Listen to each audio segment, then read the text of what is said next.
ہاں کہنا آسان ہوتا ہے مگر عمل امتحان ہے جو مرنے کے بعد بھی جاری رہتا ہے۔ سارے صحن میں مبارک سلامت اور معانقہ شروع ہو گیا۔ ماریا کو ختیجہ بانو نے خود سے لپٹایا تھا اور پھر پیشانی بھی چوم لی۔ ماریا نے کنکھیوں سے ختیجہ بانو کے بیٹے کو دیکھا۔ خوشی اس کے انگ انگ سے آیا تھی۔ وہ کچھ اشارہ کر رہا تھا، تبھی ماریا کی نگاہ بہت دور بیٹھی ممی پر پڑ گئی اور ممی کی آنکھوں کی حسرت مگر وہ نگاہ ملانے پر مسکرائی تھیں، اس کی خوشی میں خوش تھیں، اور گرینڈ ماں ان کے ہونٹ تیز تیز ہل رہے تھے، اور فاریہ کا چہرہ جو سارا راستہ پتھریلا رہا تھا اب جیسے پتھر پسج گیا تھا، اور ڈیڈی وہ رخ موڑے بیٹھے تھے۔ ماریا اگر ذرا سا دائیں جانب ہو کر دیکھتی تو وہ دکھائی دے جاتے، مگر نکاح شروع ہوا جاتا تھا۔ مولانا صاحب کی آواز ڈیڈی کے کانوں میں پڑ رہی تھی۔ پھر ایجاب و قبول کا مرحلہ آ گیا۔ پہلا حق ماریا کا تھا، اور کتنے دنوں پہلے کی بات ہے جب ختیجہ بانو ان کے گھر سے نکل گئی تھیں اور پھر خاموشی چھا گئی۔ ساری صورتحال ڈیڈی سمجھ گئے اور انہوں نے دن رات دعا کی تھی اور شکر منایا تھا کہ ختیجہ بانو نے اپنے بیٹے کو روک دیا تھا۔ انہیں لگا ان کی دعائیں قبول ہو گئیں۔ وہ اب بیٹی کو کہہ سکتے تھے کہ وہ تو اس کی محبت میں مان گئے تھے، مگر وہ لڑکا اور اس کی ماں ہی مگر پھر ایک ہفتے پہلے وہ لڑکا اور اس کی ماں دوبارہ ان کے گھر بغیر کسی پیشگی اطلاع کے موجود تھے، اور اب یہ آج کا دن ان کے لیے مشکل ہو گیا۔ یہ فیصلہ کرنا وہ وقت مشکل تھا یا یہ والا۔ وہ رخ موڑے بیٹھے تھے، مگر بنا دیکھے بھی سب محسوس ہو رہا تھا جو ہو رہا تھا۔ سینے کے بائیں جانب ایک درد اٹھا تھا، جان نکال دینے والا درد، اور یہ آسمان بھی ان کے غم میں برابر کا شریک تھا، ان کے ساتھ مل کر رو رہا تھا، ہچکیوں سے اور کبھی کبھار داڑیں بھی مارنے لگتا تھا۔ اور ماریا اسے بارش کی آواز جلد رنگ لگ رہی تھی اور بادلوں کی گرج، جیسے آسمان سے اس کے لیے شہنائیاں بجائی جا رہی ہوں اور فرشتے ہار پھول لیے کھڑے ہوں اور یہ ابر رحمت ہاتھ اس کے لیے برسایا گیا ہو۔ تو بات یہ ہے کہ ساری بات دل کے موسم کی ہوتی ہے۔ اندر مرلیاں بج رہی ہوں تو سارا جہاں تھرکتا ہوا محسوس ہوتا ہے، اور اگر اندر مرگٹ بن جائے جیسے ڈیڈی کا اندر پھونک دیا گیا تھا۔ انہوں نے تیزی سے آنکھیں رگڑیں۔ نہیں ابھی نہیں۔ سامنے سے ماریا آ رہی تھی، اور اس کا نیا خاندان اور اس کا پرانا خاندان۔ رشتے پیتل کے تو نہیں ہوتے، نئے پرانے۔ کل ولیمے کی تقریب ہوگی، ختیجہ بانو کے بھائی نے خوش دلی سے کہا۔ ڈیڈی نے آنکھیں پونچھ لی تھیں اور چہرہ پھر سے حال دل کو صاف کر دیا تھا، اور مضبوط انداز سے پورے قد سے کھڑے تھے۔ فاریہ نے پیچھے سے آ کر ان کی کمر میں ہاتھ ڈال دیا تھا۔ وہ جانتی تھی عمارت کہاں سے کمزور ہے، ایک ہاتھ کا سہارا ضروری تھا۔ ہاں ضرور، مگر میں نے اپنی بیٹی ابھی یہیں سے رخصت کر دی ہے، اور ماریا تم آج کے بعد تم سے یا تمہاری کسی بھی ایکٹیویٹی سے میرا یا میرے خاندان کا تعلق نہیں رہے گا۔ یہ رشتہ یہیں تک تھا۔ ڈیڈی، خوشی سے کھلا چہرہ ششد رہ گیا۔ میں اس سے زیادہ نہیں کر سکتا تھا۔ آؤ سارا، آئے مام، اور وہ پلٹ بھی گئے۔ ماریا کا ہاتھ ختیجہ بانو کے ہاتھ میں تھا، وہ بے ساختہ ان کے پیچھے لپکی تھی، مگر فاریہ نے اپنا ہاتھ اٹھا کر اسے روک دیا۔ ڈیڈی کی ایک بات تو مان لو ماریا۔ ماریا کے قدم جکڑ گئے تھے، اسے پتہ ہی نہ چلا کب آنسو ٹھوڑی سے ٹپکنے لگے۔ قطع تعلق کا یہ اعلان گمان سے پڑے تھا۔ دل دکھی ہوئے، جیسے جیتتے جیتتے ہار جائیں یا پھر۔ لیکن ان سب سے الگ ختیجہ بانو، حیران تو وہ بھی رہ گئی تھیں، مگر دوسروں کی نسبت انہوں نے جلد خود پر قابو پایا اور درزیدہ نظروں سے مننے کو دیکھا۔ وہ بھی ساکت کھڑا اس گاڑی کو دیکھ رہا تھا جس کے ساتھ ماریا کی بہتی نگاہیں سفر کر رہی تھیں۔ ختیجہ بانو ناپے تلے پرسکون قدم اٹھاتی ماریا کے برابر کھڑی ہو گئی، اسے شانے سے تھام کر اپنی سمت گمایا اور گلے سے لگا لیا۔ اسے ایسے ہی لمس کی ضرورت تھی، ساتھ کی، یقین کی، دھارس کی، اور ختیجہ بانو سے بڑھ کر مضبوط ستون کون تھا اس وقت؟ اور خوش بھی کوئی نہیں تھا ان کے علاوہ۔ اس وقت یہ ہی ایک شرط تو رکھی تھی انہوں نے مننے کے سامنے، شادی کے بعد ماریا اپنے ماں باپ سے نہیں ملے گی، کبھی بھی، کہیں بھی، قطعی نہیں۔ اور مننے کا چہرہ متغیر ہو گیا۔ ماں نے مشکل میں ڈال دیا تھا، مگر انہوں نے چہرہ سخت کر لیا، پھر منہ موڑ لیا، نہیں تو پھر نہ سہی۔ اور انہیں یہ بھی یقین تھا بیٹے نے یہ شرط ماریا کو بتائی نہیں ہے، شاید بعد میں کوئی موقع دیکھ کر، نرمی سے یا سختی سے، مگر منوانی تو اسے تھی۔ تو چلو دونوں کی مشکل آسان ہوئی۔ انہوں نے ہاتھ نہیں جوڑے تھے، مگر انداز وہی تھا، حسکم جہاں پاک، شادی مبارک ہو۔ منظر میں جان پڑ گئی، سب ایک دوسرے کو مبارکباد دے رہے تھے، مصافحہ کر رہے تھے، ہنس رہے تھے۔ سب سے پیاری مسکان ختیجہ بانو کی۔ ولیمے کی تقریب بہت شاندار تھی۔ سب سے دلچسپ چیز لوگوں کا رد عمل تھا۔ حیرانی کے بعد نئے سرے سے حیرانی، اور پھر رش، حسد اور تمسخر۔ بالخصوص ان کی کولیگز اور وہ لوگ جو ان کی سمدن بننا چاہتے تھے۔ ہم نے سوچا کون سا تیر مارا ہوگا۔ ایک سے ایک نیک پاک باز مسلمان لڑکیاں چھوڑ کر او ہو، پھر کسی کو تادیب کا خیال آتا۔ یہ تو شرف عظیم تھا جو ختیجہ بانو کو عطا ہوا، لاکھ کلمہ پڑھ لیا ہو مگر پیدائشی مسلمان والی بات نہیں ہو سکتی۔ متفقہ رائے میں قطعیت کا عنصر غالب تھا اور رائے عامہ سے قطعی نظر۔ ختیجہ بانو تفخر سے سر اٹھائے مبارکباد وصول کر رہی تھی اور بہو بنگال کا جادو لگ رہی تھی، دیوی کی طرح سجی بنی، اور ان کا منا نظروں میں آرتی اتارتا تھکتا نہیں تھا، تو دراصل وہ منع کی خوشی میں خوش تھیں۔ اس کی آنکھوں کی چمک پنڈال میں لگائی روشنیوں سے بڑھ کر تھی اور اس کی ہنسی جیسے زندگی کا احساس اور کہیں نہیں تھا۔ اور بہو ماریا وہ مسلمان کیے جانے کے بعد اس کا نام بدلنا چاہتی تھی، مگر مولانا صاحب نے کہا یہ نام ماریا مومنین میں سے ایک کا نام تھا اور بڑا ہی مبارک نام ہے، انہی کے بطن سے نبی پاک کے بیٹے سیدنا ابراہیم پیدا ہوئے، سو نام بدلنے کی چندہ ضرورت نہیں۔ ختیجہ بانو عقیدت سے دوہری ہو گئیں، ہاں وہ یہی نام رہنے دیں گی، اور صرف ان کا منا ہی خوش نہیں تھا، ماریا بھی خوش تھی۔ ایک دوسرے کی سنگت نے انہیں نہال کر دیا تھا۔ دن عید اور راتیں شب برات، ہنی مون پیریڈ چٹکی بجا کر گزر گیا، گویا اور عملی زندگی کا آغاز ہو گیا۔ ختیجہ بانو کی ساری پرانی عادت تھی صبح اٹھ کر اسکول روانہ ہونا۔ منا انہیں پہلے بائک پر چھوڑا کرتا تھا، اب اس نے گاڑی لے لی۔ بہو ایک بہت بڑی فارماسیوٹیکل کمپنی کے بڑے عہدے پر ملازم تھی، وہ پہلے ماں کو اتارتا، پھر بیوی کو، پھر اپنے آفس روانہ ہوتا۔ ختیجہ بانو دوپہر کو آرام سے رکشہ یا بس میں آ جاتی، کبھی کبھار پیدل مارچ بھی ہو جاتا۔ بیٹا اور بہو شام کو اکٹھے لوٹتے، اور وہ خود نوکری پیشہ عورت تھیں، انہیں بہو کی ملازمت پر کوئی اعتراض نہ تھا، بلکہ لاشعوری طور پر انہیں اس کا خود مختار ہونا اچھا لگا۔ ساس بہو کے روایتی رشتے کے برعکس ان کے گھر میں کسی قسم کا کھچاؤ نہیں تھا۔ بہو دیر سے کیوں اٹھی، شوہر سے پہلے اٹھ کر باہر کیوں نہیں آئی، کمرے میں جلدی کیوں چلی گئی، دیر تک کیوں رہی، اور وہ اکیلی دیواریں تکتی نہیں۔ بہو بیٹے کے ساتھ ہے اور بیٹا اس کے ساتھ سے خیال اور بے خیال رہتا ہے، ٹھیک ہے نا؟ ان کے بیٹے کی خوشی گھر کے کام کاج کے حوالے سے بھی کوئی قدغن نہیں تھی۔ جو کر لیا اچھی بات ہے، جو چھوڑ دیا اس کے لیے انہوں نے ملازمہ رکھ لی۔ کھانا بنایا انہیں ویسے بھی پسند تھا۔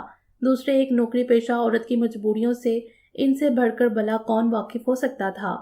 اور بہو تو پھر 9 سے 5 والی ملازمت کرتی تھی، وہ خود تو 7 سے 12 ہی میں چکرا جاتی تھیں، سو وہ 5 بجے ہی چائے دم دے دیتی اور پھر اہتمام سے سجا کر ان دونوں کا انتظار کرنے لگ جاتی۔ ان کی آمد کا اعلان ان کی ہنسی سے ہوتا، اللہ انہیں یوں ہی شاد باد رکھے، وہ دعا گو ہو جاتی۔ بہو کے آنے سے گھر میں بڑی تبدیلیاں بھی ہوئیں، وہ بلا کی صفائی پسند تھی، اس نے ان کے سادہ سے گھر کو ایسے سجایا کہ گڑیا گھر معلوم ہونے لگا، آئے دن کوئی نہ کوئی چیز لے آتی۔ ختیجہ بیگم نے تنہائی کاٹنے کو صحن کو گملوں سے بھر رکھا تھا۔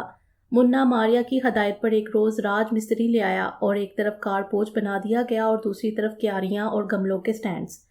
ماریا قابل بھی بہت تھی، اس کی معلومات کے کیا کہنے، نہ جانے کون سی کھاد ڈالی کے گلاب کے پھول اپنے حجم میں گوبھی کے پھول کو مات دینے لگے، اور اتنی قسم کے گیندے، اور اچانک ہی چنبیلی کے پودے سے اتنے بہت سے پھول کیوں اترنے لگے؟ ان کا گھر تو چھوڑو گلی تک مہکنے لگی، رات کی رانی اور دن میں راجا۔ اللہ اللہ، وہ مسحور ہو جاتی۔ ماریا کھانا بھی بہت اچھا بناتی تھی، وہ بھی نت نیک پکوان، وہ پالک گوشت بناتی تھی، بہو نے پالک پنیر بنایا، انہیں تو آلو پالک پیاز کے پکوڑے آتے تھے۔ بیٹا پکا مسلمان تھا، گوشت کا عاشق، بہو گویا گوشت کی مار مارتی۔ کیک تو کیک، زیرے والے بسکٹ تک گھر میں بنا لیے۔ ختیجہ بانو صاف انکاری ہو گئیں، یہ ہو ہی نہیں سکتا۔ ماریا نے اگلے روز پھر انہیں کچن میں اسٹول پر بٹھا کر سامنے بنا کر دکھائے۔ ختیجہ بانو انگشت بردندہ، ایسی حرفن مولا بہو، آسودگی ان کے ہر منہ سے ٹپکنے لگی۔ پہلے صابر دکھائی دیتی تھی، اب شاکر دکھائی دینے لگیں۔ بہو کی سجائی پھولداری میں ننگے پیر چلتیں، خستہ بسکٹ کترتیں، شاہوں پر جھومتے موٹے سنڈے گلابوں، یہ نام بھی ان کے منہ ہی سے نکلا، اور منع نے پھر پکڑ لیا جیسے کو جھک کر سونگتی تو روح تک کو سرشاری پھیل جاتی۔ کتابیں پڑھتی، اخبار اور ٹی وی دیکھتی اور اللہ اللہ کرتی، اور اللہ اللہ وہ چونکی تھی جیسے اچانک کچھ انکشاف ہوا تھا۔ ہائے، اس طرف تو دھیان ہی نہ گیا، انہیں اب خود سے خیال آیا تھا، اور کچھ لوگ بھی تو خیال کروا رہے تھے، مگر تب ان کا دھیان نہ تھا، اور اب جب دھیان پڑ گیا تو خیال اندر کہیں گڑ گیا۔ بہو نماز روزہ تو کرتی ہوگی نا، نماز آتی بھی ہے کہ نہیں؟ آپ نے سکھائی یا شوہر سکھاتا ہے؟ ویسے اگر کسی عالمہ کے ہاں بٹھا دیں کچھ عرصہ تو سب سے بہتر رہے گا۔ اف خدا، اتنے بہت سارے سوال اور انہیں تو ایک ابر دھیان نہ آیا۔ بہو نماز نہیں پڑھتی مننے، اسے آتی نہیں ہے امی۔ اتنے گہرے سوال کا اتنا ہلکا جواب کے پھونک سے اڑ جائے۔ صرف کلمہ پڑھنے سے تو مسلمان نہیں ہو جاتے مننے، اور پھر ہمارا دین علم سے زیادہ عمل کی تلقین کرتا ہے، وہ شدید صدمائی آواز سے کہہ رہی تھیں۔ امی سیکھ جائے گی تو کرے گی، وہ پرسکون تھا۔ اور سیکھے گی کب؟ ان کے لہجے سے اجلت جھلکنے لگی۔ آہستہ آہستہ سب آ جائے گا، وہ گزشتہ لہجے سے بولا۔ ضرور آ جائے گا، انہوں نے صبر کا گھون پڑا۔ مگر آغاز تو ہو، تو آپ سکھائیں نا امی، کس نے منع کیا ہے؟ وہ سیکھے گی۔ وہ پل بھر میں برا فروختہ ہو گئی تھیں۔ مننے کا سر اس بات میں ہلا، مجھے کسی نے کچھ کہا ہی نہیں تو اس لیے۔ اگلے روز بہو ان کی ہدایت پر غسل کر کے ان کے سامنے خوب اچھی طرح سے دوپٹہ لے کر بیٹھ گئی۔ تمہیں غسل کا سنت طریقہ معلوم ہے؟ سنت مطلب؟ بہو نے الجھ کر ان کی صورت دیکھی۔ او صحیح صحیح، یو مین مسلم طریقہ؟ بہو نے خود ہی سمجھ لیا، مجھے کسی نے بتایا ہی نہیں۔ اس سے اچھا وہ منہ پر الٹے ہاتھ کا تھپڑ دے مارتی۔ خدیجہ بانو کا ہاتھ بے ارادہ گال پر ٹھہر گیا۔ وضو تو اس روز مسجد میں کروایا گیا تھا، اب میں صبح اٹھ کر نارمل طریقے سے منہ دھو کے بجائے وہی کر لیتی ہوں بس۔ خدیجہ بانو نے ہاتھ اٹھا دیا، اب بہتر تھا کہ وہ چپ ہی رہتی۔ 5 وقت نماز سے پہلے ایسے ہی وضو کرتے ہیں، بلکہ پاک باز متقی مائیں تو بچوں کو دودھ پلانے سے پہلے بھی وضو کر لیا کرتی ہیں۔ بسم اللہ کہے بغیر کبھی بچے کو دودھ نہیں دینا چاہیے۔ لیکن ابھی تو بچہ نہیں ہے نا، بہو نے کچھ گڑبڑاہٹ سے تو سیکھی۔ خدیجہ بانو چونکی۔ ارے ہاں، مگر اللہ خیر کرے ابھی نہیں ہے، مگر ہوگا تو نا۔ انہوں نے بہو کو جاڑ پلا دی۔ جی یقیناً، انشاءاللہ بولتے ہیں۔ سبق نمبر 1 ہی سے اتنے سوال اٹھ رہے تھے، آگے آگے دیکھیے ہوتا ہے کیا۔ جی مجھے پتا ہے، اور ماشاءاللہ بھی۔ ٹھیک ہے، مگر اب تم غور سے میری بات سنو۔ اور بہو کو غور سے سننے کی عادت تھی، فرما بردار بھی تھی، اور سب سے بڑھ کر اسے شوہر سے محبت تھی۔ محبت تھی جب ہی تو اتنا بڑا قدم اٹھایا تھا، دین بدل لیا، یہ آسان نہیں ہوتا۔ اور اس نے جب رات کو ماں کے خیالات بتائے اور یہ کہ اب اسے دین کو سیکھنے اور عمل کرنے کی راہ پر آ جانا چاہیے، تو اس نے بلا چون چڑا اس بات میں سر ہلا دیا تھا۔ اور دین فطرت تھا، بہت سادہ اور سیدھی باتیں، چھوٹی چھوٹی باتیں، بڑے بڑے فائدے اور اجر بے پناہ، زمین آسمان کی وسعت سے بھی بڑھ کر۔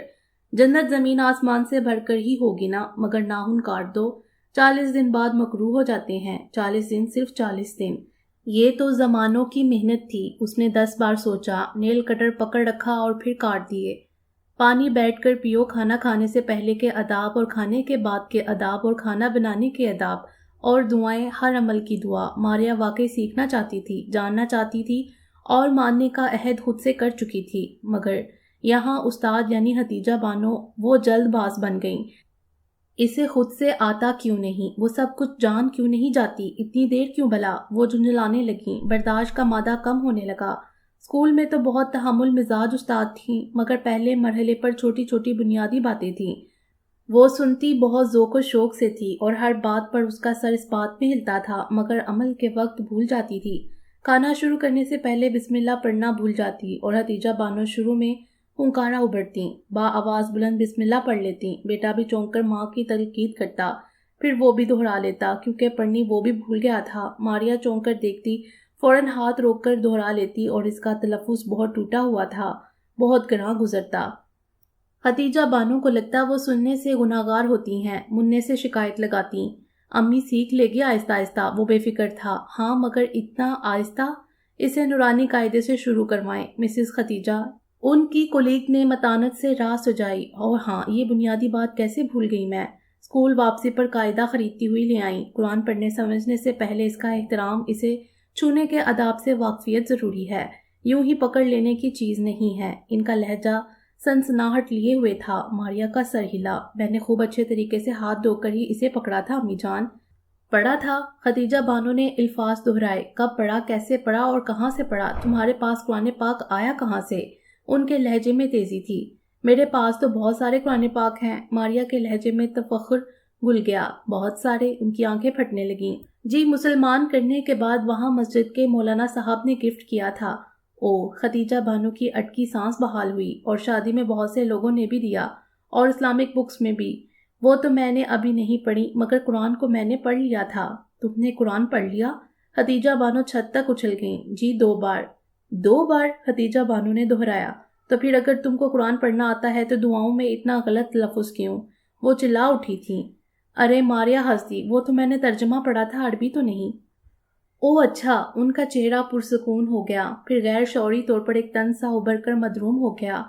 ماریا ان کے تاثرات سے بے خبر اپنے ہی کہہ رہی تھی، وہ بالکل مقدس بائبل جیسا ہے، وہی تمام قصے جو میں نے بائبل میں پڑھے تھے، آدم کی پیدائش سے لے کر۔ ماریا، ختیجہ بانو کی آواز غضبناک کی خدوں کو چھو آئی۔ ماریا نے پہلی بار یہ آواز انداز دیکھا۔ وہ حیران و پریشان رہ گئی۔ قرآن قصوں کی کتاب نہیں ہے، اور تم اسے بائبل سے کیسے ملا سکتی ہو؟ تم قرآن کے بارے میں جانتی ہی کیا ہو؟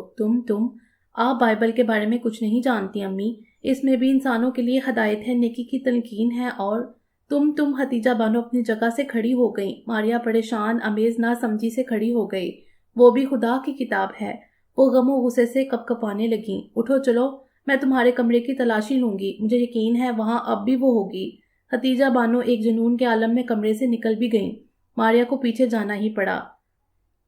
اس کے نفاست سے سجے کمرے کا منٹ میں کباڑا بن گیا۔ ایسا لگتا تھا وہ سوئی ڈھونڈ رہی ہیں۔ خوبصورت سے شیشے والا دیوار گیز بک شیلف، کتابیں میز پر پڑی تھیں، کچھ شاعری، کچھ نثر، ڈکشنریز، کچھ اسلامی کتابیں، اور بہت خوبصورت جلد میں قرآن پاک، بہت ساری جلدیں۔ ختیجہ بانو ہانف گئیں۔ وہ اب چھت اور دیواروں کو دیکھ رہی تھیں، کہیں ٹنگی نظر آئے، مگر دیوار پر چاروں کل کا فریم تھا، اور آیت الکرسی کا، اور ایک خوبصورت برفانی منظر۔ مجھے اپنے ساتھ بائبل لانے کی ضرورت نہیں تھی امی۔ ماریا نے سر پر آنچل ٹکایا۔ وہ بہت خیال سے میز پر رکھی کتابوں کو اٹھائے جھکی تھی۔ بسم اللہ، اس نے کچھ اٹک کر کہا، اور سب سے پہلے اوپر والے ریک میں دوبارہ سے قرآن پاک رکھنے شروع کر دیے۔ ختیجہ بانو کو اس کے بیان کی صداقت پر ذرا برابر یقین نہ آیا۔ ان کا دل چاہا وہ اسے دھکیل دیں اور اسے کتاب مقدس چھین لیں۔ مت ہاتھ لگانا ناپاک عورت، مگر ماریا کچھ اور بھی کہہ رہی تھی۔ اس لیے کہ مجھے بائبل زبانی یاد ہے۔ اس کے لہجے میں کسی ندی کی روانی سا سکون تھا، رات کے وقت گمان کی صورت بہتی ندی۔ اور ختیجہ بانو کی آنکھیں حلقوں سے ابل پڑی تھیں، جیسے سونامی کی لہریں انہیں بہت اوپر تک اٹھا کر اچھال دیا تھا اور پھر بہت دور پٹخ دیا، یا پھر ٹرین ان کے اوپر سے گزر گئی تھی۔ یا تمہیں بائبل یاد ہے؟ جی، جیسے آپ کو قرآن پاک یاد ہے، ماریا نے سینے پر ہاتھ لپیٹ کر اطمینان سے جواب دیا، اور ان کی پوری زندگی سے اطمینان رخصت ہو گیا۔ ایک بے تکی، ایک آزمائش، ایک شک زندگی بھر کا، تو یہ عذاب تھا جو شروع ہو گیا، اور شک جیسے لکڑی کا گھن، جنس کو کیڑا زمین کو دھوڑ اور تناور درخت پر امبر بھیل چڑھ جائے، پھر کہیں جائے اماں نہیں بچتی، کوئی علاج نہیں سوجھتا۔ وہ کس کس چیز سے بھاگتا، اپنی جان بچاتا، یہاں چاروں سو اس کے لیے موت بکھری تھی۔ زندگی کا کوئی نشان نہیں تھا، موت حقیقت تھی اور سینہ تانے کھڑی تھی۔ وہ بھاگتا تو ضرور، مگر کس کس چیز سے، کس جگہ پر؟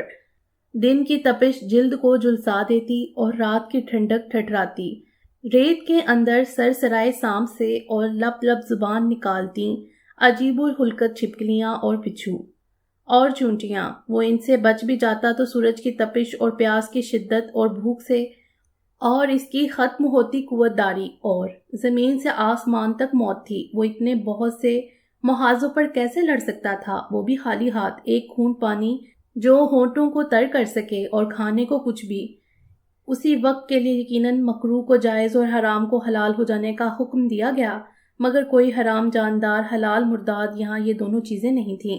وہ اپنے ارد گرد کو کھوج رہا تھا۔ لافتن اس کی آنکھوں میں کرن چمکی۔ اسے افسوس ہوا، اس کا دھیان کیوں نہ گیا؟ ادھر ادھر بے شمار انجان چھوٹی بڑی جھاڑیاں تھیں۔ وہ اٹھنے کے قابل نہیں تھا۔ رینگتا گھسیٹتا ایک پودے تک پہنچ گیا۔ اس نے اوپر ٹہنی نوچ لی۔ یہ بہت مشکل کام تھا، اس نے اپنی ساری توانائی خرچ کی تھی۔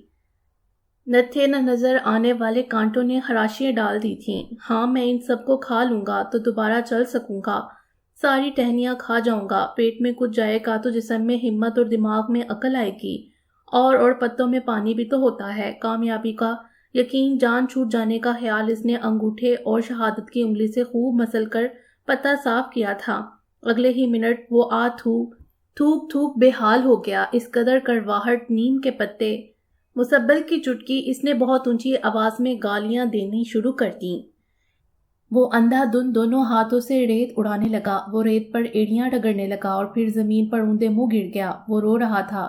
بے حد بے حساب سوکھے حلق اور آنکھوں کے ساتھ رونا کیسا تکلیف دیتا، بیان مشکل تھا۔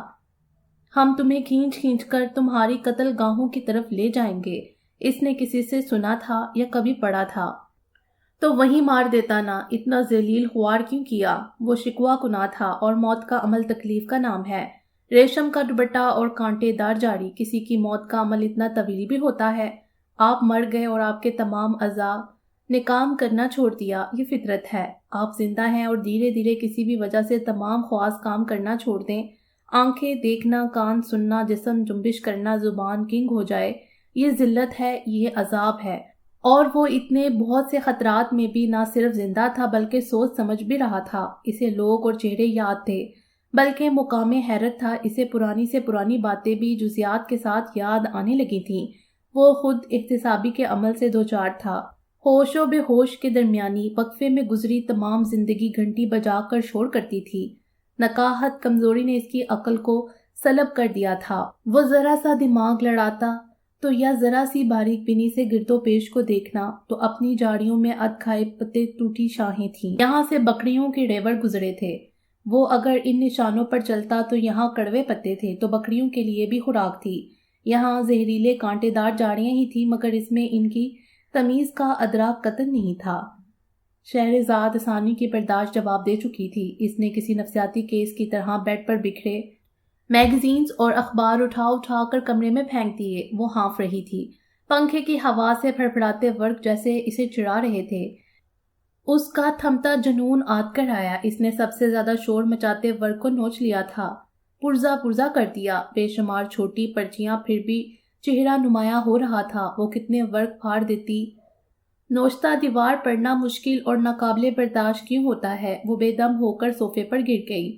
اس نے رات کا رکھا پانی کا کھلا گلاس منہ کو لگا لیا۔ اس کے اوسان اس قدر خطا تھے کہ پاچھوں سے گرتا پانی گردن سے گزرتا آتشی گلابی بلاؤز کو گیلا کر گیا۔ اس سے واقعی غلطی ہوتی اس نے موسیٰ کو اپنی جاگیر کیوں سمجھا؟ انہوں نے آپس میں طے کیا تھا کہ وہ اس کے علاوہ کسی اور کے ساتھ کام نہیں کرے گا۔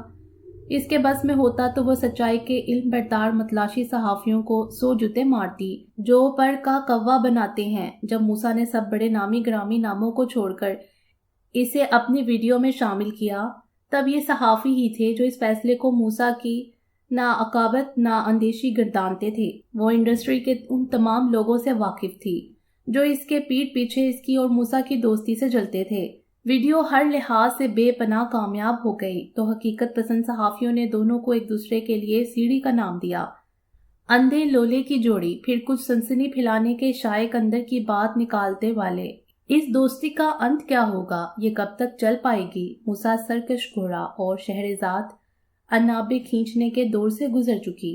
وہ اگر کبھی موسیٰ کو ایک جانب متوجہ کرتی تو وہ بے نیازی سے اگنور کرنے کا مشورہ دیتا، اور وہ خود میڈیا سے بھاگتا تھا، انگلش میگزینز کو انٹرویو دیتا یا پھر ماڈلنگ۔ اسے دنیا کی قطن پرواہ نہیں تھی، وہ اپنی مرضی کا مالک تھا۔ وہ خاموش طبع تھا، نک چڑھا اور غرور اس کے چہرے پر نقش بن کر ابھرا ہوا تھا۔ دونوں کی باہم ملاقاتوں میں وہ خاموش رہتا، بہت مشکل سے کوئی بڑا جملہ شہرزاد ہی بولتی، وہ اسے سنتا ضرور تھا، مسکرا دیتا بس۔ شہرزاد اب حقیقت پسندی سے جائزہ لے رہی تھی۔ اسے کوئی ایسا پل یاد نہ آتا جو کسی گہرے التفات کا مظہر ہوتا۔ اس نے ہی اسے اپنی ملکیت سمجھ کر غلطی کی۔ شہرزاد نے اپنے آنسوؤں کو ہتھیلی کی پشت سے رگڑا۔ وہ نیم تاریک کمرے میں صوفے پر بیٹھی محاسبہ کر رہی تھی، اور 3 دن سے اپنے کمرے میں بند پہلے وہ غصے کا شکار تھی، پھر دھیرے دھیرے جب غصہ اترا تو اسے محسوس ہوا کچھ بھی ہو اس کے اور موسیٰ کے درمیان ہوئی ناراضگی یا غلط فہمی کو میڈیا سے دور رہنا چاہیے تھا۔ وہ کیوں جا کر اس پر چیختی؟ کس حق سے؟ اور وہ اس وقت بھی خاموش رہا تھا۔ اس نے تمام لوگوں کو جانے کا اشارہ کر کے اسے خاموشی سے سنا تھا، بس وہ خود ہی جب بول بول کر تھک گئی تو پلٹ آئی۔ اخبارات کو تو جیسے بیٹھے بٹھائے مزیدار کہانی مل گئی۔ شہرزاد کی پچھلی ساری زندگی کے بہیے ادھیڑ دیے گئے، وہ اخبارات کی مین سٹوری بن گئی۔ مگر وہ اس طرح سے کب چاہتی تھی؟ موسیٰ کی کامیابیاں، اس کے مستقبل کی پیشگوئیاں، اس کی پرسنالٹی، سب۔ شہرزاد جتنے غصے میں گئی تھی، اسے خیال تک نہ رہا کہ میڈیا میں تماشا بن جائے گی۔ اس کے اور موسیٰ کے درمیان جو کچھ کہا سنا گیا وہ بند کمرے میں تھا، مگر خبر پھیلانے والے ڈیروں۔ واقعی غلطی ہو گئی۔ میں یہ بھی تو شو کر سکتی تھی کہ میں نے ہی موسیٰ کو یہ مشورہ دیا کہ اس ویڈیو کی تھیم کے مطابق نئی 9 عمر لڑکی کاسٹ کرو۔ اگر میں بظاہر تو میری عزت بھی رہتی اور دنیا کو تماشا دیکھنے کو نہ ملتا۔ میں جاؤں گی اس کے پاس بھی، اس سے سوری کہوں گی، میں کہہ دوں گی مجھے کسی نے بھڑکا دیا تھا، مجھ سے غلط فہمی میں یہ سب ہوا، میں نے مان لیا ہے کہ موسیٰ کو میری یہیں تک ضرورت تھی، مگر مجھے اس کی دوستی کی ضرورت ہمیشہ رہے گی۔ کتنے بہت سے نام ہیں جو سالوں سے اچھے دوست بنے انڈسٹری میں رہ رہے ہیں۔ مجھ سے غلطی ہو گئی۔ وہ خود کلامی کرتے ہوئے اپنی پیشانی مسل رہی تھی۔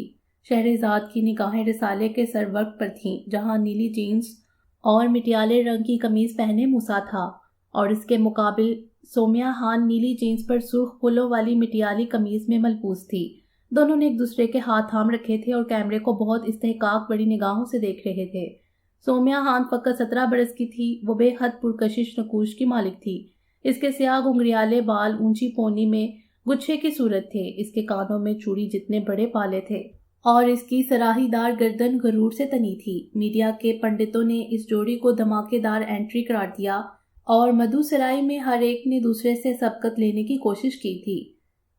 پنڈال میں 4000 لڑکیاں تھیں، اور 3999 نے اس کو دیکھ کر اسے پانے کی آرزو کی تھی۔ پل بھر کو دل جیسے رک گئے تھے، اور کیا ان سب نے زندگی کو چھوڑ دیا، بھول بھال گئیں، اور اب ٹی وی پر اخباروں میں اسے دیکھ کر خوش ہو لیتی ہیں، اور تم احمق عظیم پاگل کی۔ حلیمہ نے زبان دانتوں تلے دبا لی۔ جوش و خطابت میں اب وہ پٹری سے نہ اتر جاتی۔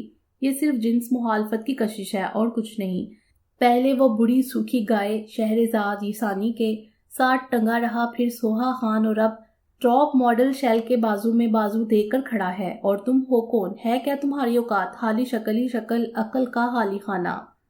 صرف ایک نام معلوم ہے، وہ بھی ادھورا۔ صرف ایک بار شکل دیکھی، اخبار میں چھپی تصویریں، جنہیں کینٹین والے انکل کل کاٹ کر رول لپیٹ لپیٹ کر بیچتے پھریں گے، اور لڑکیاں انگلیاں پونچھ کر گولا بنا کر ڈسٹ بین کے اندر۔ ماہرو تو گویا سوچ سوچ کر، بول بول کر، اور دانت پیس پیس کر تھک چکی تھی۔ وہ خاموش ہوئی تو حلیمہ کا ناصحانہ ٹھہرا ٹھہرا انداز، بیچ میں اریبہ کے چھوٹے چھوٹے ایک لائن کے آگ لگاتے ہوئے جملے۔ تم نے اپنی اب تک کی زندگی میں اپنے باپ، بھائیوں، بہنوئیوں اور گھر کے تمام دیگر مردوں کو داڑھی امامے میں دیکھا ہے، جین شرٹ، بکھرے بال، کلین شیو اور خوبصورت، تو خیر وہ تھا ہی ایسا مرد پہلی مرتبہ، تو اٹریکشن ہوتا ہے یار، مگر کون پاگل کا بچہ ایسے جوگ لیتا ہے؟ اور جوگ لینے کی وجہ ہو کوئی؟ اریبہ نے خود ہی بات ادھوری چھوڑ کر گویا سر پیٹ لیا۔ پہلے تم اسے ڈھونڈو، اور چلو ہم تمہاری خاطر اس تک پہنچ بھی جائیں تو کیا کریں گے، کیا کہیں گے؟ جی ہماری سہیلی ہے، آپ سے عشق کرتی ہے، رو رو کر اس نے آپ کے ہجر میں بنائی کھو دی ہے، وہ آپ کے بغیر رہ نہیں سکتی، پلیز پلیز اللہ کے لیے آپ اس سے شادی کر لیں، آپ کا بھلا ہوگا، اللہ آپ کو اس کا اجر دے گا، دیکھیں وہ بہت خوبصورت ہے، بہت پیاری، پورے کالج میں اس جیسی دوسری نہیں ہے، پلیز۔ ماں روح خالی کرسی کے سامنے یوں بول رہی تھی جیسے وہاں موسیٰ بیٹھا ہو۔ آخری جملے پر اس نے دونوں ہاتھ جوڑ دیے، گھٹنوں کے بل زمین پر جھکائی۔ الو کی پٹھی، وہ روزانہ ایسی ہزاروں پرپوزل اور مرتی لڑکھڑاتی لڑکیوں کو ایک نگاہ غلط انداز سے دیکھے بنا شاہانہ طور پر گزر جاتا ہوگا۔ اریبہ نے شدید غصے کے عالم میں کتابیں پٹک دیں۔ حلیمہ کا چہرہ سرخ ہوا۔ گالی مت دو، والد تک جاتی ہے ایسے گالی؟ ہاں تو والد تک ہی جائے گی، بلکہ دادا سے پردادا، اگلی پچھلی نسلوں تک بیٹیوں کی ایسی حرکتیں کالی بن کر منہ پر چپک جاتی ہے۔ اریبہ بری طرح روتی حسن کو یوں دیکھتی تھی جیسے مر جائے یا مار دے، اور یہ یک طرفہ محبت دوسری پارٹی کے فرشتوں کو بھی خبر نہیں۔ وہ مست الاست شرابی کبابیوں، نہ جانے کیا کیا عقل کے ناخن لو، دانت پیس پیس کر بولتی حلیمہ کے جبڑے دکھ گئے تھے۔ اس روز تو تم کہہ رہی تھی خواب ضرور دیکھو، اونچے سے اونچے آنکھوں میں خواب ہوں تو تعبیر کو راستہ دکھائی دیتا ہے، اس لیے ڈیڑھوں من چاہے خواب دیکھو۔ حسنل آنسو پونچھ کر گلا کھنگار کر ماہرو سے مخاطب ہوئی۔ اگلے روز حسنل نے خود ہی قصہ چھوڑ دیا، اور تم اور حلیمہ، وہ اریبہ اور حلیمہ کی سمت گھومی، اور تم لوگ کہہ رہی تھی دعا مانگو، اور جب ہر جگہ سے مایوس ہو جائیں تو آخری راستہ دعا رہ جاتا ہے، انہونی دعا سے ہونی میں بدل جاتی ہے۔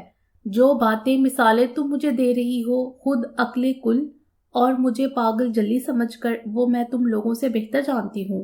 میں اس کی طلب میں اندھا دھند بھاگ ضرور رہی ہوں مگر اندھی ہوئی نہیں ہوں۔ میں نے ساری جمع تفریق کر لی، ایسے نہیں تو ایسے، مگر ہر جمع تفریق کا حساب صفر آیا، اور جب کوئی راہ نہ سجائی دے تب ایک آخری حل مل گیا مجھے۔ اس کا لہجہ یقین سے بھرپور تھا۔ اریبہ، عاقل، ماہرو، فیاض اور حلیمہ کی ساری حصے متوجہ تھیں۔ جس اللہ نے، جس مالک نے مجھے اس کی جانب متوجہ کر دیا، میں اسی سے اسے کیوں نہ مانگ لوں؟ مجھے وہ چاہیے ہر قیمت پر، میں اسے اللہ سے مانگ لوں گی۔ رو کر، پیٹ کر، لڑ جھگڑ کر، میں گڑ گڑاؤں گی، روؤں گی، پیٹوں گی۔ میرے پاس ایسی کوئی نیکی نہیں جس کے بدل میں، جس کا احسان جتلا کر میں اللہ کو راضی کروں۔ مگر تم تینوں سن لو، اور ساری دنیا بھی سن لے۔ اس کے لہجے میں کچھ پا لینے کا جوش تھا۔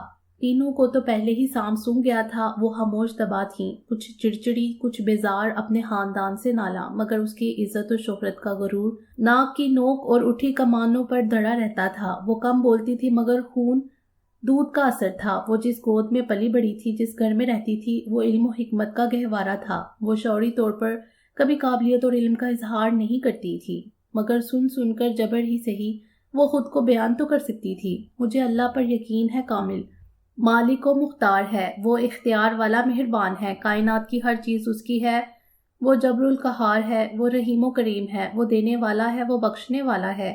وہ آنسوؤں سے بوجھل آواز میں بولتے بولتے جیسے اتنی مگن ہوئی کہ بھول گئی کہاں بیٹھی ہے۔ کلاس روم میں کوئی بھی کبھی بھی آ سکتا ہے۔ اس کی ہچکیاں، ہتھیلیوں میں چھپا چہرہ، جکڑوں کی زرد میں آئی شاخ، اس کا تڑپنا کرلانا، وہ صحیح تھی، وہ سچی لگ رہی تھی۔ ان تینوں کی قوت گویائی سلب کرتی گئی تھی۔ اس نے گاڑی سے قدم نکالنے سے پہلے 1 منٹ رک کر سب کچھ دہرایا جو اسے کہنا تھا۔ معذرت کے الفاظ، زبان سے، آنکھوں سے، ہاتھوں کا استعمال، اسے اپنا سارا ایکٹ یاد تھا، مگر لاک پر جمع ہاتھ اس نے ایک طویل ٹھنڈا سانس لیا، جیسے تمام قوت مجتمع کی۔ اسے بالکل سامنے موسیٰ دکھائی دے رہا تھا۔ وہ نیلی جینس پر سفید بے باک باریک کپڑے کی برشٹ میں ملبوس تھا۔ ہتھیلیوں کی اوک اونٹوں سے جڑی تھی اور اس کے اندر لائٹر تھا۔ اس نے پہلی طمانینت انگیز طویل کش لیتے ہوئے جب گردن اٹھائی تو سامنے سے آتی شہرزاد کو دیکھا۔ وہ سبز جارجٹ کی ساڑی میں لپٹی ہوئی تھی، کانوں میں بہت بڑی ایک لمبی چین کے سرے پر لٹکتے چنے کے دانے برابر زمرد تھے، کلائی میں ویسا ہی بریسلیٹ۔ نکیلی ہیل نے دراز کامتی کو آزمائش بنا دیا تھا۔ اس کے چہرے پر بڑی دوستانہ مسکراہٹ تھی۔ "آئی ایم سوری موسیٰ"، اس نے اپنے ایک جملے میں اپنی ساری شرمندگی سمو دی تھی۔ آنکھوں میں التجا تھی اور ہاتھ موسیٰ کے ہاتھ کے اوپر۔ وہ بہت گہری نگاہوں سے چند پل اس کے چہرے کو یوں دیکھتا رہا جیسے ایکس رے رپورٹ دے گا۔ "اٹس اوکے"، موسیٰ نے اپنا دوسرا ہاتھ اس کے ہاتھ پر رکھ دیا تھا۔ جیسے ایک دم لائٹ آ گئی، سارا منظر روشن ہو گیا۔ کلفٹن کے اس بنگلے میں وہ اپنے گانے کی ویڈیو شوٹ کروا رہا تھا۔ شہرزاد نے تمام حقیقتوں کو پا لینے کے بعد محض دوستی، ہمیشہ کا ساتھ پر اکتفا کرنے کا سوچ لیا تھا۔ وہ کسی بھی طرح بس اس کے ساتھ جڑی رہنا چاہتی تھی۔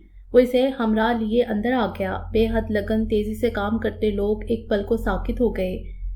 شیل گلابی نائٹ گاؤن میں گلابی بیڈ روم کے سیٹ پر بالوں میں کرل ڈلوائے سیدھی کمر کے ساتھ بیٹھی تھی۔ اس کے چہرے پر ابھی صرف بیس لگی تھی۔ اب پتہ نہیں یہ بیس کی سفیدی تھی یا تحیر کی مردنی۔ وہ بے ساختہ کھڑے ہوتے ہوتے بیٹھ گئی۔ "ان سے تم واقف ہوگی، میرے یہاں بننے والی پہلی دوست۔ میں نے فرنٹ پوز نہیں کیا۔ شہرزاد روکھا سا لگتا ہے"، موسیٰ نے شیل سے تعارف کرواتے ہوئے جیسے شہرزاد کو نہال کر دیا۔ شہرزاد کے ترتیب دیے سارے جملے ایسے ہی رہ گئے۔ اسے کوئی صفائی نہیں دینی پڑی، بس اس کا آنا جانا تمام گناہ دھو گیا تھا، تمام مسئلوں کا حل تھا۔ خوشی نے اسے سرشار کر دیا۔ وہ موسیٰ کی کوہنی تھام ذرا سا ہم کھا کر ہنستی چلی گئی۔ فاسٹ، آج اس سیٹ کا کام فائنل ہونا چاہیے۔ ویڈیو ڈائریکٹر جے کے تالی پیٹتا ان کی طرف آ گیا۔ اس نے شہرزاد کی جانب مسافے کے لیے ہاتھ بڑھایا۔ تمام لوگ ایک بار پھر مگن ہو گئے۔ تیز ہوا سے بیڈ روم کے ہلتے حریری پردے اور موسیٰ کی باہوں میں ڈولتی بے خودی کا تاثر دیتی شیل۔ شہرزاد کا تن من پھونک رہا تھا، پر اسے منافقت کے دور میں قدم رکھنا تھا۔ اس نے ممکن کو ہار بنتے دیکھا تھا۔ وہ خاموشی کو جیتتا دیکھ رہی تھی۔ سین کے مکمل ہونے پر اس نے شیل کو گلے لگا کر بہت دل سے مبارکباد دی تھی اور اس کی کامیابی کی پیش گوئی بھی۔ شیل میک اپ دھوتے اور واپسی کے لیے تیار ہوتے ہوئے بے حد جھنجھلائی ہوئی تھی۔ وہ تو موسیٰ کو اپنی ملکیت سمجھ رہی تھی۔ وہ اسے رجانے اور پھنسانے کے لیے باقاعدہ ہوم ورک کر کے آئی تھی، مگر شہرزاد کی اچانک آمد اس کے وہم و گمان سے پڑے تھی۔ وہ لنچ موسیٰ کے ساتھ کرنے کا ارادہ باندھ کر آئی تھی اور ہارتے ہارتے بھی اس نے اظہار کر دیا تھا کہ صبح سے کام کے باعث وہ اب تک بھوکی ہے، مگر اس وقت اس کا پورا وجود شعلوں میں گر گیا۔ جب موسیٰ نے اپنا سارا کام سیکرٹری کو سونپا اور شہرزاد کے فیورٹ جاپانی ریسٹورنٹ میں سوشی، کچی مچھلی کا کھاجا کھانے روانہ ہوا۔ مجھے اتنا خفا نہیں ہونا چاہیے تھا۔ دراصل میڈیا میں چھپنے والی بکواس اور لہر عجیب و غریب سوالات پر صحافی اس نے گالی دی۔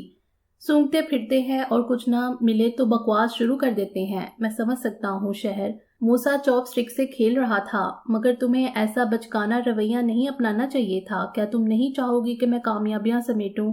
جب مجھے تم مناسب لگی تھی تو میں نے ہزاروں مخالفتوں کے باوجود جب ایک بار تمہارا نام لے دیا تو پھر پیچھے نہیں ہٹا، اور میں نے کبھی ذکر نہیں کیا اور تم کبھی پوچھنا بھی مت کہ وہ کون سے تمہارے ویل وشرز تھے جنہوں نے تمہاری مخالفت کی اور ایک کے بعد ایک نام دیے۔ لیکن میں نے تمہیں صرف ٹی وی پہ دیکھا تھا ایک بار ایک ایونٹ میں، اور مجھے تب ہی کنفرم ہو گیا تھا کہ تیری طلب کی ہیروئن تم ہی ہوگی۔ ہم ایک دوسرے کے دوست ہیں شہر، اور ہمیں ایک دوسرے کا بھلا سوچنا چاہیے۔ میں تمہیں کبھی نہیں روکوں گا کہ تم فلاں کام کرو یا نہ کرو۔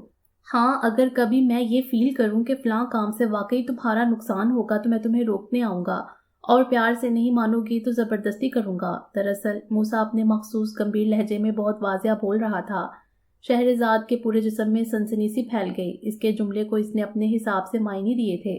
اب اگر مجھے سوہا یا شیل مناسب لگ رہی ہیں تو میں انہی کو لوں گا، بلکہ شیل کا انتخاب تو جے کے نے کیا ہے، میں تو اسے جانتا تک نہیں۔ I think red light area سے بلونگ کرتی ہے۔ میرے شدید تحفظات تھے، مگر جے کے کہتا ہے بیڈ روم سین میں جو ایکسپریشن چاہیے وہ اس کے علاوہ اور کوئی دے نہیں سکتی، اور بہرحال جے کے کا مشاہدہ درست معلوم ہونے لگا ہے۔ اگر کل کو کوئی اور تھیم ملی جس میں تم مناسب ہوئی تو یار اس سے اچھا کیا ہو سکتا ہے، مگر کام پہ کمپرومائز میں نہیں کر سکتا۔ اس کا بے حد صلح جو نامہانہ لہجہ سختی میں ڈھل گیا، پر شہرزاد اس کے الفاظ کب سن رہی تھی؟ وہ وائن گلاس کے کناروں پر انگلی پھیرتی بس اسے دیکھے جا رہی تھی، اور موسیٰ بی کو دیکھنا بھی ایک شقت طلب کام تھا۔ اس کے چہرے کی بے پناہ مردانہ وجاہت اور آنکھوں کی گہرائی سے چھلکتی بے پناہ کشش نظروں کو باندھ لیتی تھی۔ اس نے بہت سوچ سمجھ کر یہ وقت چنا تھا جب نانا کی لائبریری میں کوئی نہیں ہوتا تھا، تاکہ بہت اطمینان سے مطلوبہ کتب ڈھونڈ سکے، بلکہ مطالعہ بھی کر سکے۔ یہ نہیں تھا کہ اسے مطالعہ کرنے یا کتاب ساتھ لے جانے سے کسی نے منع کر دینا تھا، مگر وہی کہ وہ بہت خاموشی سے یہ کام کرنا چاہتی تھی۔ حدیث، فقہ، تاریخ کی کتابوں کا ڈھیر لگا تھا، پرانے نسخے، تراجم اسلامی تاریخ اور تاریخی عالم کے قدیم نسخے، بڑی نایاب کتب۔ ایک ریک میں نانا کی اپنی تصانیف کا ڈھیر تھا۔ لائبریری کا ماحول بہت پاکیزہ تھا، گرد و غبار کا شائبہ تک نہ تھا، اور اس کا باعث نانا سمیت سب کی بھرپور دلچسپی تھی۔ اس لائبریری سے مستفید ہونے کے لیے بڑے بڑے لوگ آیا کرتے تھے۔ ان میں سیاستدان، مفکر، مصنف اور سپریم کورٹ کے کچھ جج بھی شامل تھے۔ کتب کا تو گویا بہانہ ہوتا، باتوں ہی باتوں میں نانا جان سے بہت سے مسائل کا حل معلوم کر لیتے، الجھنیں سلجھا لیتے۔ سو آج حسنل بی بی کو بھی الجھن نے تھکا دیا تھا۔ وہ بھی پھنسی ہوئی تھی، اور کاش وہ بھی نانا جان سے گفتگو کر کے سیرا پکڑ پاتی، لیکن اسے تو خود ہی کوشش کرنی تھی۔ اسے اسم اعظم کی تلاش تھی جس سے دروازے کھل جاتے ہیں، قسمت کے دروازے۔ کوئی دعا، کوئی وظیفہ، کوئی منتر، اور وہ جو دیواروں پر لکھا ہوتا ہے ایک ہی رات میں محبوب قدموں میں، پسند کی شادی چٹکی بجا کر۔ اور اگر مجھے محبوب مل جائے تو میں اسے قدموں میں تو نہ بٹھاؤں، خود ہی بیٹھ جاؤں۔ اس تصور ہی نے گدگدا دیا، اور وہ بھی تو کہتے ہیں سامنے بٹھا کر عمر گزار دی جائے، کیسی عجیب بات ہے نا؟ مگر محبوب تم جیسا ہو تو عمر گزاری جا بھی سکتی ہے۔ وہ ایک موٹی سی کتاب پر ٹھوڑی جما کر محبوب کو سوچنے لگی، اور موٹی کتاب کے نکال لینے سے ریک میں روزن سا بن گیا، اور روزن کے اس طرف پورے انفاق سے نوٹ بک میں کچھ تحریر کرتا عبد المبین تھا۔ اسے پورا یقین تھا اس پوری لائبریری میں جو ہزاروں کتب بڑی ہوئی تھیں، ان میں ایک بھی لطائف کی کتاب نہیں تھی۔ تو پھر کیا تھا جس نے اس کے چہرے کو کھلا دیا تھا؟ ایسی الوہی مسکان عبد المبین محبوط ہوا تھا۔ پھر اسے وہ سارے سبق یاد آ گئے جو گھول کر پلائے گئے تھے۔ ایسے چوری چوری دیکھنا سخت معیوب بات تھی اور گناہ بھی ہوتا۔ وہ یقیناً اس کی موجودگی سے بے خبر تھی۔ عبد المبین نے ذرا سی ترچھی گردن کر کے ان کتابوں کو دیکھا جو وہ نکال چکی تھی۔ یہ دینی مسائل اور وظائف کی کتابیں تھیں۔ وہ کسی خاص چیز کی تلاش میں لگی تھی جو یوں ہلکان ہونے سے بہتر تھا وہ کسی سے پوچھ لیتی۔ ماشاءاللہ سب صاحب علم تھے، نانا جان دیکھتے تو بہت سراہتے۔ علم کی تنگ و دو تو شرف ہوتی ہے جو بڑی ریاضیت سے حاصل ہوتی ہے، اور یہ اعزاز ہر ایک کو ملتا بھی نہیں۔ تو یہ بڑی مبارک ساتھ تھی جب تلاش کتاب پر آ کر رک گئی تھی۔ حسن الماپ کی انگلیاں اب فہرست پر چل رہی تھیں۔ میسمرائز کرتی مسکان کی جگہ ایک گہری پر متفکر انداز حاوی ہو چکا تھا۔ وہ جستجو میں غرق تھی۔ بہت سے وظیفے تھے مگر طویل کیا جواب دیتی اور کیوں؟ اس نے اپنی توجہ چھوٹے وظیفوں پر مذکور کر دی۔ نماز کے بعد پڑھنے والے بالخصوص زیر لب پڑھ لیے جانے والے وظیفے، چھوٹی چھوٹی دعائیں، درود۔ پر یہاں بھی مسئلہ ہو گیا، ہر دعا پچھلی سے بڑھ کر لگتی۔ فیصلہ مشکل ہو گیا، کس کو چنے؟ اس کی روشن پیشانی پر آبرو کے پاس لمبی لکیر ابھر، ہونٹ بن جاتے، ناک سکڑتی، اور پھر ایک تھکان زدہ سانس اس کے گال کا تل مزاج کے سب رنگوں کا ترجمان بن جاتا۔ کیا تلاش کر رہی ہو حسنل؟ کیا میں تمہاری مدد کر سکتا ہوں؟ عبد المبین کے لیے مزید مخفی رہنا اب مشکل ہو گیا۔ آج سے پہلے اسے اس قدر اور اتنی دیر تک دیکھا نہیں تھا۔ احساس جرم بھی ہونے لگا۔ دوسرا، اس کی فکر مندی نے اسے پریشان کر دیا تھا۔ اور ادھر حسنل، وہ یوں اچھلی تھی جیسے سر پر چھپکلی ٹپک گئی ہو۔ اس کے ہاتھ سے کتاب چھوٹ کر پیروں پر آن گری۔ وہ سخت ہراساں نگاہوں سے دیکھنے لگی۔ او عبد المبین! تیر کسی تیزی سے کتاب اٹھائے جھکایا۔ حسنل کا چہرہ سفید ہو گیا تھا۔ ارے تم تو ایسے ڈر گئیں جیسے میں نہیں ہوں میرا بھوت ہے۔ وہ کتاب اس کی جانب بڑھا رہا تھا۔ حسنل نے خود پر قابو پانے کی کوشش کرتے ہوئے سر سے ڈھلکتا دوپٹہ سنبھالا۔ ایسی کوئی بات نہیں، اس نے اپنی آواز کی لڑکھڑاہٹ پر قابو پانے کی کوشش کی تھی۔ میں تمہیں بہت دیر سے دیکھ رہا تھا۔ اس کا انداز ہچکچاہٹ آمیز تھا۔ دراصل میں کچھ نوٹس بنا رہا تھا۔ حسنل کے چہرے پر اجنبیت اور درشتگی آ گئی۔ اس نے جیسے اس کا دوسرا جملہ سنا ہی نہیں۔ وہ کتابیں ریک میں لگانے لگی۔ عبد المبین نے اس کی لگائی کتابوں کو واپس نکال لیا۔ وہ کتابیں یوں ہی ٹھونس رہی تھی، انہیں ان کی مخصوص جگہ پر نہیں لگا رہی تھی۔ بان میں ڈھونڈنے والے کو مشکل پیش آتی۔ یہ رہنے دو، مجھے کچھ کام ہے، اس نے ٹوکا۔ او ضرور، ویسے اگر کوئی مسئلہ ہے تو تم پوچھ سکتی ہو، میرا مطلب ہے نانا جان سے پوچھ لو۔ وہ کھوج نہیں رہا تھا مگر اتنی دیر تک اس کا چہرہ پڑا تھا۔ نہیں، کوئی مسئلہ نہیں، اور اگر ہوگا تو میں پوچھ لوں گی، مشورے کا شکریہ۔ وہ بہت بے مروتی سے بولی۔ جملے اگرچہ اچھے تھے۔ عبد المبین مسکرا دیا۔ پتلی کھال والے چہرے کی یہ مسکراہٹ بالکل اچھی نہ لگی۔ حسنل نے قصداً تاثرات کو کرخت سا بنا لیا۔ نہ کرتے بھی اس کے پاس موٹی موٹی 4 کتابیں تھیں اور ایک ڈائری۔ میں لے جاتا ہوں یہ تمہارے ساتھ۔ عبد المبین نے ہاتھ بڑھائے۔ نہیں، حسنل نے تیزی سے اپنے ہاتھ پیچھے کیے۔ شکریہ۔ وہ آگے بڑھی۔ ایک بات کہوں؟ حسنل مڑی نہیں، رک گئی۔ البتہ دعا کی قبولیت کے لیے ہم چیز نیت اور طلب کا سچا ہونا ضروری ہوتا ہے، اور میں یہ بات تم سے بہتر جانتی ہوں۔ کہو تو سنا دوں۔ وہ مڑ کر اس کی آنکھوں میں آنکھیں ڈال کر بولی تھی، اور اس بار اس کا لہجہ مروت سے عاری تھا۔ اس میں بے خوفی اور ہٹ دھرمی کا عنصر نمایاں تھا، اور ایک چیلنج کرتا انداز جسے کیا کہیں کیا بھلا۔ او ہاں، گمنڈ کہنا مناسب ہے شاید۔ عبد المبین کا مسکراتا چہرہ سمٹنے لگا، پھر اس پر ایک گہری سوچ تحریر ہونے لگی۔ اس سے پرے حسنل تیزی سے اپنے کمرے کی جانب جا رہی تھی۔ وہ نہیں چاہتی تھی کوئی اور اسے دیکھے۔ سارے ہفتے تو سب صبح کا آغاز اپنے حساب سے کرتے تھے۔ کسی کو جلدی نکلنا ہے، کسی کو دیر سے، مگر اتوار کے روز ناشتے پر خوب اہتمام ہوتا، اور سارے اہل خانہ ہال کمرے میں بچھی فرشی دسترخوان پر جمع ہو جاتے۔ عبد المبین اور عبد المتین عام طور پر خواتین والے حصے میں نہیں آیا کرتے تھے، مگر اتوار کے ناشتے میں ان کی شرکت بھی لازمی ہوتی۔ مگر پھر بھی دسترخوان پر سب کے بیٹھنے کی ترتیب یوں ہوتی کہ حد بندی واضح ہو جاتی۔ ایک طرف مرد، پھر خواتین، اور لڑکیاں اسی دائرے میں بیٹھی ہوتی بھی سب سے کٹی کٹی سی نظر آتی۔ نانا جان نے سیر ہو کر کھایا۔ پورے ہفتے پرہیزی کھانا کھاتے تھے، مگر اتوار کے ناشتے کو پرہیز سے ماروا قرار دیا تھا۔ پائے، حلوہ پوری، چنے کباب اور پراٹھا ہفتے کی رات کو چاند رات جیسی ہر بونگ کا عالم ہوتا تھا کچن میں۔ اپنے کنبے کو اس طرح اکٹھا دیکھ کر نانا جان بڑے مصور تھے۔ خدا کا کرم تھا، یہ منظر بھی ایک نعمت تھا۔ اپنے بچے اور پھر ان کے بچے، بڑا خوشگوار ماحول تھا۔ ہلکی پھلکی گفتگو، کوئی قصہ چھڑا تھا، اور سب کی دلچسپی عروج پر تھی۔ نانا جان نے سب پر نظریں ڈالی، پھر یکدم نگاہ ٹھٹک گئی۔ یہ حسن الماپ تھی۔ ایک گھٹنا موڑے دوسرے کو کھڑا کیے، اسی پر ٹھوڈی ٹکائے وہ بہت چھوٹے نوالے سے شوربہ اٹھاتے اٹھاتے جیسے ساکت ہو گئی تھی۔ نگاہیں کسی غیر مرئی نقطے پر جمی تھیں، اور دھیان کسی اور جہاں کی سیر کو گیا ہوا تھا۔ قصے کے دوران ہنسی کا وقفہ آ گیا تھا۔ وہ چکنی تھی، جیسے حاضر ہو گئی تھی، پھر سب پر حالی نگاہ ڈالی، ساتھ ہی اپنے ہاتھ کے نوالے کو دیکھا اور یوں منہ ڈال دیا جیسے کسی حکیم کی کڑوی پھکی ہو، ساتھ ہی پانی کا گلاس بھرنے لگی۔ پلیٹ آگے کھسکا دی تھی، اس کی پلیٹ میں آدھی سے زیادہ روٹی موجود تھی اور اس نے اتنے بہت سارے لوازمات میں سے کسی چیز کی طرف دیکھا تک نہ تھا۔ تمہیں کوئی مسئلہ درپیش ہے حسن الماپ؟ وہ باقی گھر والوں کی نسبت اسے پورے نام سے پکارتے تھے۔ وہ بری طرح چونکی۔ نہیں، بالکل نہیں۔